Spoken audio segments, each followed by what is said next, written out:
What we actually need అన్నది చాలా కొంచెం ఉంటుంది, వాట్ వీ వాంట్ అన్నది చాలా ఎక్కువ ఉంటుంది అన్నది మనం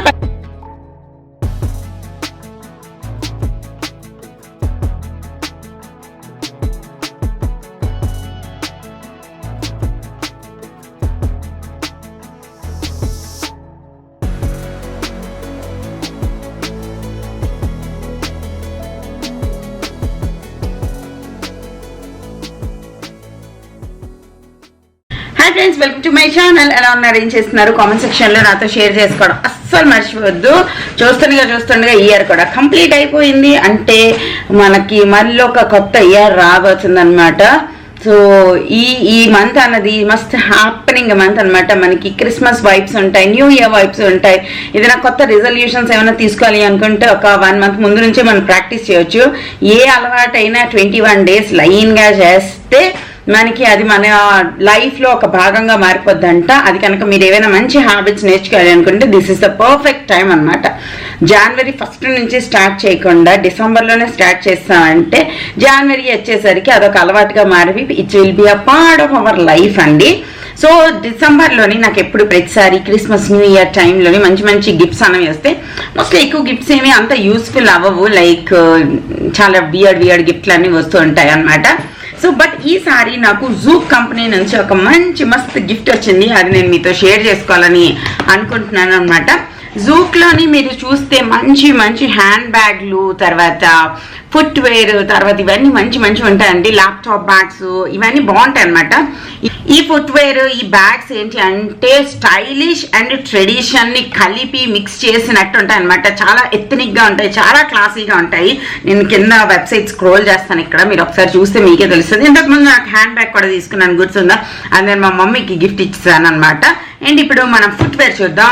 and 100% vegan and sustainable brand అండి. మనం ఈ టైంలోని మీరు ఎవరైనా మీ ఫ్రెండ్స్ అండ్ ఫ్యామిలీకి సీక్రెట్ శాంటా అవ్వాలి అనుకుంటే మీరు జూక్లోని మంచివి హ్యాండ్ బ్యాగ్స్ ఇలాంటివి సీక్రెట్గా మీరు మీ ఫ్యామిలీ అండ్ ఫ్రెండ్స్కి పంపించుకోవచ్చు. అండ్ నా కూపన్ కోడ్ కూడా ఉంది, ఇక్కడ నేను రాస్తాను చూడండి. ఈ కూపన్ కోడ్ యూస్ చేస్తే మీకు ఎక్స్ట్రా 15% డిస్కౌంట్ వస్తుంది. So me family and friends అందరూ మాత్రం సూపర్ హ్యాపీ అయిపోతారు అనమాట. అండ్ వైటీ Sireesha 15 అని ఉంటుంది. నేను ఇక్కడ స్క్రీన్ మీద కూడా రాస్తాను, కింద డిస్క్రిప్షన్ బాక్స్ లో కూడా ఇస్తాను. మంచిగా ప్యాకేజ్ అయ్యి వచ్చింది, ఆల్రెడీ నేను చాలా సార్లు తీసి చూస్తాను అనమాట. సో మనకి ప్రతి పర్చేజ్ తోని ఇది ఒకటి వస్తుంది, పాంప్లెట్ లాంటిది. దీన్ని జాగ్రత్తగా మన ఫుట్ మెజర్ చేసుకోవడానికి అనమాట. ఇది ఒకటి మీ దగ్గర ఉంచుకుంటే మీరు ఆన్లైన్ లో షూస్ కొనుక్కున్నప్పుడు, చెప్పులు కొనుక్కున్నప్పుడు ఇది మస్తు హెల్ప్ఫుల్ అవుతుంది. ఇక్కడ మనం పాదం పెట్టాలి. ఇక్కడ మనకి ఈ యూకే సైజులు అండ్ యూరోప్ సైజు ఇలా డిఫరెంట్ గా ఉంటది అనమాట.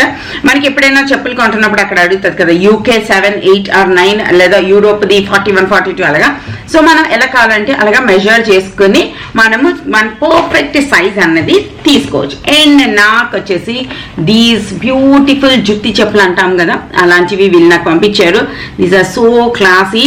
అండ్ ఇవి కుర్తీస్ మీద, కాటన్ కుర్తీస్ మీద లేదా చికెన్ కారీ కుర్తీస్ మీద మస్త్ బ్యూటిఫుల్గా ఉంటుంది. అండ్ సారీస్ మీద కూడా బాగుంటుంది. ఇప్పుడు పెళ్ళిళ్ళు అన్నీ ఉన్నాయి కదా, సో అలాంటి టైంలో ఇవి వేసుకోవడానికి చాలా బాగుంటాయి. And these are very comfortable అనమాట. మనకి వెనకాతలు అలా ఉంటుంది సోల్, సో మనం గ్రిప్ స్లిప్ కూడా అయిపోము, మంచిగా గ్రిప్ ఉంటుంది అనమాట. సో అది ఈ సీక్రెట్ శాంటా నాకు పంపించిన గిఫ్ట్. మీకు ఎలా అనిపించింది అన్నది నాకు కామెంట్ సెక్షన్లో షేర్ చేయడం అస్సలు మర్చిపోద్దు. అండ్ నా కూపన్ కోడ్ యూస్ చేసుకోవడం కూడా అస్సలు మర్చిపోద్దు. And last but not least, this is made in India and PETA approval brand అనమాట. సో కింద డిస్క్రిప్షన్ బాక్స్లో మిగతా లింక్స్ అన్ని ప్రొవైడ్ చేశాను, ఒకసారి చెక్ చేయండి. చాలా మంది పిల్లలు నట్స్, సీడ్స్ ఇవన్నీ తినడానికి ఇష్టపడరు. సో ఈరోజు నేను ఒక యమ్మీ స్మూదీ రెసిపీ షేర్ చేసుకుంటాను. ఇవి తినని వాళ్ళు కూడా చాలా ఇష్టంగా తింటారు. ఫస్ట్ ఆఫ్ ఆల్ అసలు తెలియదు అనమాట, ఇందులోని నట్స్ ఉన్నాయి, మమ్మీ ఇలా తినిపించేస్తుంది అనేసి. మెయిన్గా నేను మీకు సాహిల్ సంగతి తెలుసు కదా, వాడు ఏవి తినడనమాట. వాడో రకం డిఫరెంట్ రకం అనమాట. వాడికి ఇవేవి తినడానికి ఇష్టం ఉండేది. ఇది మంచిగా ఫ్రై చేసి అన్నీ చేసి ఒక గ్లాస్ జార్లో పెట్టి వాడికి కనిపించేలా పెట్టినా కూడా వాడు తిండు. సో వాడు తినకపోతే మనం వదిలేస్తే మనం ఎందుకు మమ్మీ అవుతామని చెప్పండి. నేను వీటిని స్మూదీలా చేసి వీక్ ఒక 3 times ఇచ్చేస్తాను ఇద్దరు పిల్లలకి. ఏదో ఒక విధంగా అట్లీస్ట్ కొంచెం మంచి రాస్తా నుంచి కాకపోయినా ఏదో ఒక విధంగా వాళ్ళ బాడీలోకి వెళ్తుంది అని నాకు ఒక ఫీలింగ్ అనమాట. ఎప్పుడైనా స్మూదీ చేసినప్పుడు డైరెక్ట్గా వేస్తే అంత బాగుండవు, కొద్దిగా వాటిని నానబెట్టుకున్నాను అనుకోండి, ఒక గంటన్నర చాలా బాగుంటాయి అనమాట. అండ్ ఈలోపు నేను విజేతకి వెళ్ళాను. అక్కడ నుంచి కొన్ని రెగ్యులర్ యూజ్ సామాన్లు ఉంటాయి కదా అవి తీసుకొచ్చా. ఈ కప్ నూడిల్స్ ఒకటి ఈ మధ్య నాకు తెగ తినాలనిపిస్తుందని 2 ప్యాకెట్లు తెచ్చుకున్నా. దాని తర్వాత ఒక పాలు, ఒక పెరుగు. మార్నింగ్ నేను పాలు పెట్టేసి టీవీ చూడడంలో బిజీగా ఉండి నేను నా రూమ్కి వచ్చి చూశాను. మొత్తం పాలు ప్యాకెట్ అంతా మసి అయిపోయింది. ఆ గిన్నె దేనికి పనికి రాకుండా అయిపోయింది అనమాట. సో సచ్చినట్టు వెళ్ళి పరిగెట్టి వెళ్ళి ఒక పాలు, ఒక పెరుగు తీసుకొచ్చా. పెరుగు ఏమైపోయిందంటే మజ్జిగలు చేసుకుని తాగిసాం, ఖతం అయిపోయింది అంతే. సో ఈ లైన్ డేట్ సిరప్ కూడా పిల్లలకి చాలా మంచిది. బూస్ట్, బార్న్విటా వీటి బదులు ఈ లైన్ డేట్ సిరప్ ఏదైతే ఉంటుందో ఇది చాలా బెటర్ అనమాట కంపేర్ టు బూస్ట్, బార్న్విటా. నేను అసలు ఇంకా బూస్ట్, బార్న్విటా అసలు ఈ మధ్యన అసలు తేవట్లేదు. అది లోడెడ్ ఆఫ్ షుగర్. ఇందులో కూడా షుగర్ కలిసి ఉంటుంది, బట్ ఎంతో కొత్తగా డేట్స్ చాలా హెల్త్ కదా మనకి. హనీ, డేట్స్ ఇవన్నీ చాలా మంచిది అనమాట హెల్త్కి. అందుకోసం అవి వీళ్ళకు మనం స్మూదీ చేయాలంటే పాలు వేడి చేసి చల్లచేసుకోవాలి, చాలా బాగుంటుంది. అండ్ థిక్ మిల్క్ అయితే ఇంకా బాగుంటుంది అనమాట. ఒకవేళ థిక్ మిల్క్ కాకపోతే పర్వాలేదు, బనానా వేసి కవర్ చేసేది. సో ఒక పెద్ద మిక్సీ జార్ తీసుకోండి, దాంట్లో ఫస్ట్ ఒక మంచి బనానా యాడ్ చేయండి. బనానా ఏంటంటే అది థిక్గా చేసేస్తుంది అనమాట. అండ్ పాలు కొంచెం వేసినా ఎక్కువ వేసినా ఇంకా ఈ ఫ్లేవర్ అన్నది లేకుండా ఈ బనానా చేసేస్తుంది. అండ్ కిడ్స్కి బనానా కూడా హెల్దీ. ఈ హెయిర్ ఫాల్ కూడా ఎక్కువ అవుతున్నట్టయితే ఈ స్మూదీని మనం ట్రై చేయొచ్చు. పెద్దవాళ్ళు అయితే ఇందులో షుగర్ నేను కొంచెం ఒక 2 స్పూన్లు కలుపుతున్నాను కదా పిల్లలకి కోసం అని చెప్పి, పెద్దవాళ్ళు అయితే అది అవాయిడ్ చేసి ఒక బనానా, మిల్క్, ఈ రకరకాల నట్స్, ఇందులో ఒక 4 జీడిపప్పులు, ఒక 2 బాదం పప్పులు, ఒక అక్రూట్, ఇవన్నీ మీ ఇంట్లో ఉండే సీడ్స్ అండ్ నట్స్ అన్నీ కలిపి వేసి ఒక స్మూదీలా చేసుకొని తాగామంటే మనకి ఆ బయోటిన్ ఏదైతే ఉంటుందో అది వస్తుంది అనమాట. ఈ నట్స్ది ఫ్లేవర్ని ఓవర్కమ్ చేయడానికి నేను కొద్దిగా ఇందులో పౌడర్ ఒక్కొక్కసారి కలుపుతాను, ఒక్కొక్కసారి కలుపుతాను అనమాట. అలా ప్రతిసారి కలుపుతానని లేదు. ఒక్కొక్కసారి నట్స్ స్మెల్ సాహిల్కి నచ్చదు, అలాంటప్పుడు నేను చాక్లెట్ పౌడర్ వేసి వాడికి చెప్పకుండా వాడికి తాగించేస్తూ ఉంటాను అనమాట. ఈ విధంగా మమ్మీలకి బోల్డ్ అన్ని ట్రిక్లు తెలుస్తాయి. సచ్చినట్టు వాళ్ళ చేత ఏం తినిపించాలనుకుంటాం అది తినిపించగలుగుతాం. బట్ పెద్ద అయిపోతున్న కొద్దీ మారాలి, కానీ మా పిల్లలు ఇంకా మారలేదనమాట. జస్ట్ మారండి రా బాబు, ఇంక నేను మీ అందరికీ స్పెషల్గా వండి పెట్టలేను, నా పని అయిపోయింది అనిపిస్తుంది. అండ్ ఇది మెయిన్లీ ఆడడానికి వెళ్ళే ముందు ఇస్తే చాలాసేపు వరకు పొట్ట ఫుల్గా ఉంటుంది అండ్ బోల్డ్ అంత ఎనర్జీ కూడా ఉంటుంది, కాబట్టి చాలా బాగా ఆడుకుంటారు. మెయిన్లీ సైక్లింగ్కి, స్కేటింగ్కి వెళ్తారు కదా పిల్లలు, ఆ టైంలో ముందు ఇది ఇచ్చామనుకుంటే హ్యాపీగా 2 గంటల పాటు ఏం అడగకుండా ఉంటారనమాట. అండ్ నాకు తెగ క్రేవింగ్ వస్తుంది తెలుసా పానీపూరి కోసం. నాకు ఈ హైదరాబాద్లో అన్నీ నచ్చే కానీ పానీపూరి అంత నచ్చలేదు. వీళ్ళు ఎందుకు ఆ శనగలు పానీపూరి ఇస్తారో నాకు తెలీదు. I like potato, smash potato panipuri అనమాట. టిపికల్ వైజాగ్ గాజు ఒక స్టైల్ది. ఏం వండకూడదు, అందులోని బంగాళదుంపలు ఉండాలి, ఉప్పు, కారం, బ్లాక్ సాల్ట్, కొద్దిగా కొత్తిమీర, కొద్దిగా ఉల్లిపాయలు అండ్ పానీపూరి వాటర్, అంతే. ఇది నా ఫేవరెట్. ఇందులో టమాటా చట్నీ, ఈ చట్నీ, టమాటా కాదు ఇమ్లీ చట్నీ, ఆ చట్నీ, ఈ చట్నీ అన్నీ వేసి దాన్ని పానీపూరి కొంచెం అదేదో కిచిడిగా చేసేస్తారనమాట. అండ్ ఈ కొత్తిమీర మొత్తాన్ని నేను బాగా క్లీన్ చేస్తాను. ఈ స్పిన్నర్ ఏదైతే ఉంది నేను ఇది ఐకియాలో తీసుకున్నా. ఇదేంటి అంటే సాలెడ్ స్పిన్నర్ అనమాట. మనకి సాలెడ్స్ ఏవైతే ఉంటాయి కదా అవన్నిటిని స్పిన్ చేసుకోవడానికి ఇవి చాలా బాగుంటాయి. మెయిన్లీ ఆ లీవ్స్లో ఉండే ఎక్స్ట్రా వాటర్ని ఇది రిమూవ్ చేస్తుంది. మెయిన్లీ లెట్యూస్ ఇవన్నీ యూస్ చేస్తాం కదా, మేమంత యూస్ చేయము, మేమంతా నేనైతే ఈ పాలకూర, తోటకూర, గోంగూర ఏదైనా ఉంటాయి కదా కొంచెం స్టోర్ చేయాలంటే వాష్ చేసిన తర్వాత వీటిలోని ఒకసారి స్పిన్ చేసేస్తాను. ఈ ఎక్స్ట్రా వాటర్ అన్నది అది తీసేస్తుంది. అప్పుడు మనం హ్యాపీగా పచ్చడి చేసుకోవచ్చు, ఏం కావాలంటే అవి చేసుకోవచ్చు. అండ్ ఈ ఐకే కంటైనర్స్ నేను మళ్ళీ కొన్నాను, మరో 3 కొన్నాను. అందరికీ సూపర్ కంఫర్టబుల్ ఉంటాయి కదా ఈ కంటైనర్స్ అన్నవి, ప్రాపర్గా పర్ఫెక్ట్ సైజు, పర్ఫెక్ట్ షేప్ ఉంటుంది. ఎందుకో కుషాల్ అన్ని సామాన్లు నాకు పట్టుకెళ్ళిపోతాడు తెలుసా మీకు. లిటరలీ కిచెన్లో ఉన్న ప్రతి సామాన్ను ఆడు పట్టుకెళ్ళిపోతాడు. ఈ బీరువాలో నువ్వు అక్కడ, ఆ బీరువాలో నువ్వు ఇక్కడ, ఏంటంటే ఆడు కిచిడి పనులన్నీ చెప్తుంటాడు అనమాట. ఇలా ఒక్కడు పెద్దయ్యాడు, ఇల్లు క్లీన్గా ఉంటుంది అనుకున్నప్పటికీ కుషాల్ వచ్చాడు. సో ఇల్లు అన్నది మాకు లాస్ట్ 15 సంవత్సరాల నుంచి ఎప్పుడు క్లీన్గా లేదు, ఉండట్లేదు అనమాట. ఎప్పుడు చూస్తే సోఫా మీద ఒక కొంచెం సామాన్లు, అన్ని డైనింగ్ టేబుల్ మీద 2 సామాన్లు అలా ఉంటాయి. ఇంకా అలాగే సర్దుతూ కూర్చున్నానంటే నా డే మొత్తం హాల్ సర్దడంలోనే అయిపోద్ది అనమాట. అందుకే రాత్రి ఒకసారి సర్దుతాను, ఎలా ఉన్నా ఇట్స్ ఓకే అన్న ఫీలింగ్ అనమాట. సాటర్డే గుడికి వెళ్తున్నప్పుడు నాకేం కనిపించిందో నేనేం పర్చేస్ చేస్తాను. So I got myself a Bhagavad Gita అనమాట. ఎందుకు అంటే ఒక చిన్న ఫ్లాష్ బ్యాక్ ఉంది, నేను మీతో షేర్ చేస్తాను. నేను నార్మల్లీ గీత ఇవన్నీ అంత చదవడానికి అంత ఏమీ ఎక్సైట్ చూపించను. అండ్ ఏజ్ ఆల్సో మ్యాటర్స్ అనమాట. మనకి ఏజ్ పెరుగుతున్న కొద్దీ వీటి మీద, స్పిరిచువాలిటీ మీద, వీటన్నిటి మీద ఇంట్రెస్ట్ అన్నది స్టార్ట్ అవుతుంది. It's oh normal. చిన్నప్పుడు మనకి ఏ కష్టాలు ఉండవు కాబట్టి ఏం వచ్చినా మమ్మీ డాడీ చూసుకుంటారన్న ఒక ధీమా ఉంటుంది. పెద్దవుతున్న కొద్దీ you have to deal with everything. అప్పుడు తెలియకుండా మన మనసు స్పిరిచువాలిటీ మీదకి వెళ్తుంది. ఇది బేసిక్ లాజిక్ బిహైండ్ పెద్దవుతున్న కొద్దీ మనకి స్పిరిచువాలిటీ, దేవుడు, దెయ్యం, భక్తి, భయం అన్నీ ఎందుకు వస్తాయి అంటే దీనివల్లే అని నేను అనుకుంటున్నాను. It's just my personal opinion. ఇంకా పెద్ద అవుతున్న ముసలవుతున్న కొద్దీ మనకి రియలైజ్ అవుతాము ఆల్ దీస్ మెటీరియలిస్టిక్ థింగ్స్ ఏవైతే ఉంటాయో అవన్నీ నిజంగా అటాచ్మెంట్ పెంచుకోవాల్సిన అంత అవసరం దాని మీద ఉండదు. వాట్ వీ యాక్చువల్లీ నీడ్ అన్నది చాలా కొంచెం ఉంటుంది, వాట్ వీ వాంట్ అన్నది చాలా ఎక్కువ ఉంటుంది అన్నది మనం పెద్దవుతుంటే తెలుస్తుంది అనమాట. అప్పుడు రియల్ వెల్త్ అంటే ఏంటో తెలుస్తుంది. Like health, pains free body, తర్వాత మంచిగా ఫుడ్, హెల్దీ ఫుడ్, ఇవన్నీ రియల్ వెల్త్ అన్న విషయం మనం ఎంత పెద్ద అవుతుంటాం అంత ఎక్కువ రియలైజ్ అవుతాం అనమాట. చిన్నప్పుడు ఇవేవి తెలీదు, మనంతో ఉన్నప్పుడు కూడా తెలీదు, మరొక 10-20 సంవత్సరాల తర్వాత గ్యారంటీగా తెలుస్తుంది అనమాట. సో అది నేను అనుకున్నాను. ఇప్పుడు ఈ గీత ఎందుకు కొన్నాను, ఎలా వచ్చింది మా ఇంటికి అన్నది చెప్తా. నిన్న నేను యూట్యూబ్ ఆల్గోరిథము, ఇన్స్టాగ్రామ్ ఆల్గోరిథం సంగతి మీకు తెలిసిందే కదా. మనం ఏదైనా ఒక్క వీడియో ఇష్టంగా చూసామంటే అది వస్తూనే ఉంటుంది. పాస్ట్ 2-3 డేస్ నుంచి కృష్ణుడికి సంబంధించిన పాటలు, తర్వాత like close your eyes and think about God, ఆ పాట ఒకటి ఉంది గుర్తుందా? ఆ పాట 10 సార్లు వస్తూనే ఉంటుంది అనమాట. ఎక్కడో మనసులో తెలియకుండా కార్తికేయ మూవీ చూసినప్పటి నుంచి కూడా నాకు తెలియకుండా ఐ వాజ్ అట్రాక్టెడ్. కొంచెం నాకు బాగా అనిపిస్తుంది ఇంకొంచెం తెలుసుకోవాలని. అండ్ ఈ అల్గోరిథం సంగతి తెలిసిందే కదా, అది ఇంకా మనల్ని పుష్ చేస్తుంది. సో ఎక్కడ చూసినా ఆ పాటలే వస్తున్నాయి అనుకున్నా. నిన్న ఫస్ట్ టైం నా మనసుకి అనిపించింది ఒక భగవద్గీత ఒకటి ఇంట్లో ఉంచుకుంటే బాగుంటుంది. అప్పుడప్పుడు నేను ఒక రీల్ కూడా చూసాను, అందులోని ఒక అమ్మాయి ఉంది, అమ్మాయి ఫారెన్లో చదువుతుంది. వాళ్ళ మమ్మీ తనకి ఫారెన్ వెళ్తున్నప్పుడు గీత ఇచ్చి, నీకు ఎప్పుడైనా లైఫ్లో స్టక్ అయిపోయినట్టు అనిపిస్తే ఈ గీత ఏదో ఒక ర్యాండమ్ పేజ్ ఓపెన్ చేసి చదువు, నీకు అన్ని సొల్యూషన్స్ దొరుకుతాయని వాళ్ళ మమ్మీ అమ్మాయికి చెప్పిందంట. సో ఆ అమ్మాయికి అప్పటి వరకు అన్ని సొల్యూషన్స్ తనకు అలాగే దొరికాయని చెప్పి తను చెప్పింది. అది నాకు చాలా అట్రాక్ట్ చేసింది అనమాట. సో అది థింక్ చేశాను. ఇట్స్ లైక్ మైక్రో థింకింగ్ అనమాట, చిన్నది.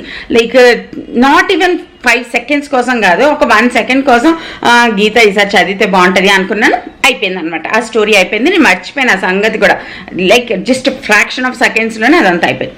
అండ్ నేను లాస్ట్ 2 years నుంచి గుడికి వెళ్తున్నాను కదా, ప్రతి సాటర్డే గుడికి వెళ్తాను. శుభ్రంగా తలకి స్నానం చేసి గుడికి వెళ్ళి అక్కడ ప్రసాదం తిని వచ్చిన తర్వాత ఇంట్లో నేను బ్రేక్ఫాస్ట్ చేస్తాను అనమాట. ఎప్పుడు నేను ఫోన్ పట్టుకెళ్ళలేదు ఇప్పటి వరకు. నేను ఎప్పుడు మీకు వీడియోస్లో కూడా వెళ్ళొచ్చాను అని చెప్పడమే తప్ప గుళ్ళో ఎప్పుడు తీయలేదు. మీరు అబ్జర్వ్ చేస్తే ఎప్పుడో ఫస్ట్ టైం ఎప్పుడో తీసినట్టున్నాను అంతే. సో ఈరోజు ఫస్ట్ టైం నేను ఫోన్ పట్టుకెళ్ళాను. అండ్ ఇలా నేను మెట్లు దిగి టెంపుల్కి వెళ్తుంటే 2 పిల్లలు వచ్చి, ఈరోజు కృష్ణుడు అర్జునుడికి భగవద్గీత చెప్పిన రోజు, ఈరోజు ఎవరైతే భగవద్గీత కొంటారు లేదా వాళ్ళ ఇంటికి తీసుకెళ్తారు, చాలా మంచి థింగ్ అన్నది ఆ చాలా చిన్న బాబు వచ్చి చెప్పాడనమాట. సో నాకు చాలా లైక్ నిన్నే కదా నేను అనుకున్నాను ఇది అలాగ వస్తుంది అనుకున్నాను. సో తర్వాత నా హ్యాండ్లో అలాగా క్యాష్ లేదు, నీ దగ్గర గూగుల్ పే ఉందా నేను తీసుకుంటానా అంటే ఆ అబ్బాయి లేదని చెప్పారు. సో కొంచెం ముందుకు వెళ్ళిన తర్వాత వాళ్ళ మేడం ఎవరో ఉన్నారు, తన దగ్గర ఫోన్ ఉంది, నేను తనకి గూగుల్ పే చేసి తీసుకున్నాను అనమాట. ఇందులోని ఆశ్చర్యం అయిపోవడానికి ఏముంది అంటే, ఫస్ట్ థింగ్ నేను ఎప్పుడు ఫోన్ పట్టుకెళ్ళను, ఈరోజే ఫోన్ పట్టుకెళ్ళాను. సెకండ్ థింగ్ నేను నిన్నే అనుకున్నాను, ఈ రోజే నాకు దొరికింది. థర్డ్ థింగ్, నార్మల్లీ మా అపార్ట్మెంట్లో ఇప్పటి వరకు 2 సంవత్సరాల నుంచి చూస్తున్నా, ఇప్పటి వరకు ఎప్పుడు ఈ భగవద్గీత బుక్స్ అమ్మడం లాంటిది ఎప్పుడు జరగలేదు. ఈ రోజు the first time. And fourth thing, నేను ఎప్పుడు 8:30కి వెళ్ళిపోతాను. ఈరోజు హెయిర్ ప్యాక్ వేసుకున్నాను, దానివల్ల చాలా లేట్ అయ్యి 9:30కి వెళ్ళాను. సో ఇలా అన్నీ కలిపి ఈ బుక్ నువ్వు తీసుకెళ్ళమ్మా ఇంటికి, ఇది నీకు చాలా అవసరం పడుతుంది అని ఎవరో మంచిగా నాకు చెప్పినట్టు ఆ బుక్ ఈరోజు మార్నింగ్ మా ఇంటికి వచ్చిందనమాట. లైక్ చిన్న చిన్న మెరాకిల్స్ని కూడా మనం మన లైఫ్లోని గుర్తించగలిగితే మనకి చాలా పీస్ఫుల్గా అనిపిస్తుంది, బాగా అనిపిస్తుంది.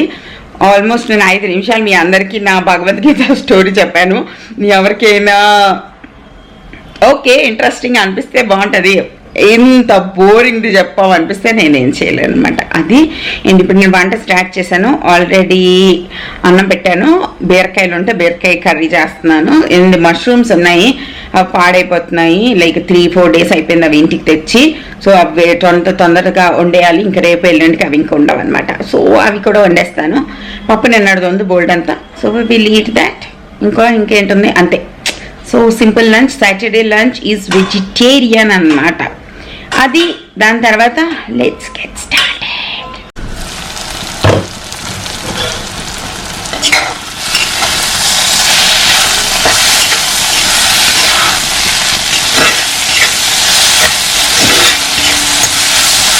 సో మనం ఇప్పటి వరకు చిల్లీ పన్నీర్ ఇవే చూసాం కదా, ఇప్పుడు చిల్లీ మష్రూమ్స్ చేసుకుందాం. దీనికి నేను మీకు ఇందాక వీడియోలో చెప్పినట్టు గోల్డెన్ మష్రూమ్స్ ఉన్నాయి, వాటి అన్నిటిని ఎలా ఖతం చేసేయాలి ఈరోజే. సో కొంచెం క్యాప్సికమ్, కొంచెం బీన్స్, ఆనియన్, జింజర్, గార్లిక్ అన్నీ కట్ చేసి పక్కన పెట్టుకున్నా. దీంట్లోనే ఏంటి అంటే కొద్దిగా ఆయిల్ యాడ్ చేసుకుంటాం, దాంట్లో ఒక చిన్న క్యూబ్ ఆఫ్ బటర్ యాడ్ చేసుకుంటాం. బటర్ యాడ్ చేసుకున్న తర్వాత ఏముంది, మనం జింజర్ గార్లిక్ యాడ్ చేసేస్తాం. దాని తర్వాత జింజర్ గార్లిక్ కొంచెం ఫ్రై అయిన తర్వాత మన బీన్స్, ఉల్లిపాయలు, క్యాప్సికమ్, ఇంట్లో ఉన్న వెజిటేబుల్స్ అన్నీ లైక్ కార్న్, బఠానీ, ఇంకా ఏమి ఉంటాయి అవన్నీ ఇందులో వేసేయచ్చు. అండ్ మష్రూమ్స్ని నార్మల్లీ అయితే కొంచెం ఫ్రై చేసుకోవాలన్నమాట. వాటిని కార్న్ ఫ్లోర్తో కోట్ చేసి వాటిని డీప్ ఫ్రై చేసుకొని అప్పుడు ఇందులో వేసుకోవాలి. అప్పుడు వాటికి ఒక టెక్స్చర్ అన్నది పట్టుకుని ఉంటుంది, అప్పుడు ఎక్కువ బాగుంటుంది అనమాట. రియల్లీ నాకు ఇప్పుడు ఇంక మరీ డీప్ ఫ్రై చేసి మరో ఆయిల్ తినాలని లేదు. నిన్న రాత్రి పూరీ కర్రీ చేశాను. అబ్బా అది ఎంత టేస్టీ ఉందంటే మరి చెప్పడానికి లేదు, అంత టేస్టీ ఉంది. అయితే నేను మొత్తం 5 పూరీలు తిన్నాను అనమాట. లిటరల్లీ పెద్ద పెద్దవి 5 పూరీలు ఒక ఇంత కూర వేసుకొని తించాను.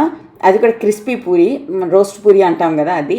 అబ్బా అది తిన్న తర్వాత నేను మెదలలేక అరగంట సేపు ఆ సోఫా నుంచి కదలలేదు. కదిలిన తర్వాత వెళ్ళి మొత్తం ఒక 2.5 కిలోమీటర్ నడిచి వస్తే కానీ ఒక హబ్బా ఇప్పుడు నేను లెగ్గలను కూర్చోగలను అన్న ఫీలింగ్ రాలేదన్నమాట. లైక్ ఆ టైంలో ఒక మంచి పెప్సీ వేసామంటే మస్తు ఉంటుంది. బట్ ఎక్స్ట్రా క్యాలరీస్ ఎందుకు అని చెప్పి నడిచి వచ్చిన తర్వాత ఒక గట్టిగా కొద్దిగా ఫుడ్ కొంచెం అరిగి కొంచెం గ్యాప్ ఇస్తే అప్పుడు కొంచెం హాయిగా అనిపించింది. నేను 5 పూరీలు తిని ఉక్కిరి బిక్కిరి అయిపోతున్నానంటే మా ఆయన మరీనూ 6 పూరీలు తిన్నారు. సో అదనమాట. ఇప్పుడు నేను టేస్టీ చేసేస్తే మా ఇంట్లో అందరూ ఎలా కంప్లైంట్ చేస్తారు తెలుసా, ఏమండి ఇన్నోటి తినేసారు అని మనం అన్నాం అనుకోండి, నేను ఎవరంత టేస్టీగా చేయమన్నారు అనేసి తిరిగి మనదే తప్ప అన్నట్టు మా ఇంట్లో అందరు మాట్లాడుతుంటారు అనమాట. దానికి ఏం చెప్తాం, ఒక్కొక్కసారి అలా కుదురుతుంది. సో యమ్మీ మనకి కడుపు నిండిపోద్ది కానీ మనసు సాటిస్ఫై అవ్వదు. సో నేనేం చేశానంటే ఆ మష్రూమ్స్ అన్నిటినీ జస్ట్ ఆ పక్కన ప్యాన్ మీద డ్రై రోస్ట్ లాగా చేస్తానమాట. కొంచెం వాటర్ ఉంటుంది కదా, వాటర్ మొత్తం వెళ్ళిపోయింది. తర్వాత కొద్దిగా రెడ్గా అయిపోయిన తర్వాత వీటిని చూసారు, ఆ లాస్ట్కి మీకు మష్రూమ్ కనిపిస్తుంది కదా, అలా అయిపోయింది. ఇందులో కూడా నేను ఏం వేసుకున్నానంటే కొద్దిగా అజీనోమోటో, అదే చైనీస్ సాల్ట్ కొంచెం, సోయా సాస్ కొంచెం, వెనిగర్ కొంచెం, బ్లాక్ పెప్పర్ కొంచెం యాడ్ చేశాను. దాని తర్వాత ఆ పక్కన కొంచెం ఫ్రై లాంటి ఏదో చేసాం కదా, దాన్ని తెచ్చి ఇందులో వేసేస్తాము. వేసిన తర్వాత బాగా మిక్స్ చేసి కొద్దిగా వాటర్ యాడ్ చేసి ఒక 5 నిమిషాలు కుక్ అవ్వనివ్వాలి. ఎందుకంటే మెయిన్లీ బీన్స్ ఇవన్నీ ఫ్లేవర్స్ ఎలా ఒకదానికొకటి మిక్స్ అవుతుంది చెప్పండి. సో మిక్స్ అవ్వడానికి కొద్దిగా వాటర్ యాడ్ చేసి ఒక 5 నిమిషాల పాటు కుక్ అవనిద్దాం. ఇక్కడే నేను గ్యాస్ ఆపేసాను అసలు. తర్వాత నాకు అనిపించింది ఏంటి అన్నీ ఒకదానికొకటి దెబ్బలాడుకున్నట్టు వేరువేరుగా ఉన్నాయి, ఇది అసలు కర్రీలాగా లేదంటే దీనిలాగా ఫీలింగ్ రావట్లేదని చెప్పి మళ్ళీ గ్యాస్ ఆన్ చేసి వాటిలో కొంచెం వాటర్ వేసి మూత పెట్టా. ఫ్రై చేసుకుంటే అలా చేయాల్సిన అవసరం ఉండదు అనమాట, అప్పుడు బాగా కలిసిపోతుంది. సో బాగుంటుంది అనమాట. ఇట్స్ ఓకే, ఎయిర్ ఫ్రైయర్లో ఏమైనా ఫ్రై చేసుకోవాలనుకుంటే చేసుకోవచ్చు. తర్వాత మనం మన లంచ్ ప్లేట్ని సెట్ చేసేసుకుందాం. అందే చాలామంది నాకు ఫస్ట్ అన్నం వడ్డించకూడదు అని చెప్పి నన్ను మార్చేశారు. ఇప్పుడు నేను ఫస్ట్ అన్నం వడ్డించాలంటే వాళ్ళు వడ్డించకూడదు వాళ్ళు చెప్పారు అన్న ఫీలింగ్ వస్తుందన్నమాట. దాని తర్వాత ఫస్ట్ బీరకాయ లేపుడు, తర్వాత మష్రూమ్, చిల్లీ మష్రూమ్, గోల్డెన్ మిరపకాయలు వేస్తే చిల్లీ మష్రూమ్, ఒక మిరపకాయ వేస్తే మష్రూమ్, అంతనమాట. బ్లాక్ పెప్పర్ కూడా వేసాం కదా అందుకు. ఇంకా నిన్నటిది పప్పు ఉంటేను దాన్ని తీసి కొంచెం ఒరుగులు అన్నీ వేసి తాలింపు పెట్టసా. అండ్ యాజ్ యూజువల్ 2 వడియాలు వేసుకుంటే మన యమ్మీ లంచ్ ప్లేట్ రెడీ అనమాట. హోప్ మీ అందరికీ ఈ బ్లాగ్ నచ్చింది అనుకుంటున్నా. నచ్చితే ఏం చేయాలో మీకు తెలుసు కదా, అవన్నీ చేసేయండి. మరో వీడియోతో మళ్ళీ రేపు కలుస్తా. బాయ్.